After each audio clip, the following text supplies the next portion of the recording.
My name is Tedros Marcos, and I have been here in the United States for the past a little over 6 years. I arrived here in December of 2017. A dreary afternoon, chilly afternoon for someone coming from Africa. I am basically from Eritrea. It's a small country in East Africa. In 2003, I was a senior university student, and then after 4 months, I became the first blind journalist to join the national radio in Eritrea. Um, I was a refugee for uh, close to 5 years in the Sudan as well as Ethiopia after I left my country. Any refugee was not allowed to get employed. Back then, the regime in Ethiopia didn't allow, particularly for Eritreans, it didn't allow Eritrean refugees to hold any job position to land a job. But anyway, I managed to find a job. I was doing translation and interpretation for refugees everywhere in the world. Besides which, in August of 2013, I became the co-founder and reporter of SBS Tigrinya service, which is a special broadcasting service based in Melbourne, Australia. And then it wasn't paying well, so my primary focus was on the translation and interpretation, and supporting different refugees. My educational background as well as my employment background didn't really matter here, so I have found it to date an uphill battle to secure a job unless you have a US work experience as well as education. Transitioning to a new life in the United States was not an easy one for me. As I alluded to earlier, I was just by myself and I'm still by myself. But the agency that was responsible for handling my case or for uh, helping me adjust to a new life didn't do a good job in that regard. So this is a simple story that I share. I never used a GPS app before coming to the United States. In fact, I didn't have a good phone. So I didn't really know uh, where to go to do grocery shopping. So what the agency did is they showed me where my apartment is. On our way, they bought food from a restaurant for my dinner, and they never showed up for a week or so. It was really quite irresponsible for them to do this, for someone who is blind, who doesn't know how to navigate around, who is new to the country. This is definitely a manifestation of their awareness of people with disabilities, of their basic needs and what have you. I was literally denied of my basic services. So I was faced with the possibility of homelessness.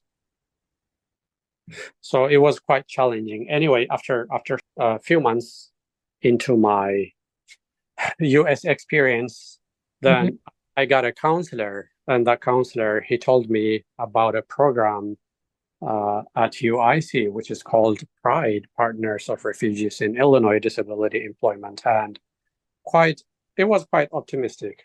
At least such a disability focused, employment focused program, and also housed at a university which does a lot of research, disability related research, it means a lot for me. So I joined the program, and that was quite helpful. That was quite uplifting for me. That was the means actually, which led me to the end of the tunnel where someone could envision, a bright future. I stayed with Pride, where I was a participant at first, and then I became a mentor, a peer mentor, and then a supervisor involved in editing translated materials, both in Tigrinya and Amharic, not only in proofreading and editing, but also even in translating the documents. I'm now prepping for the counselor certification, which is scheduled for October. I'll take it in October of this year. But now I'm transitioning to employment, so I'm currently searching a job. In October of 2023, I joined a project called Career Opportunities Leadership, also known as CoLead, another project housed at UIC.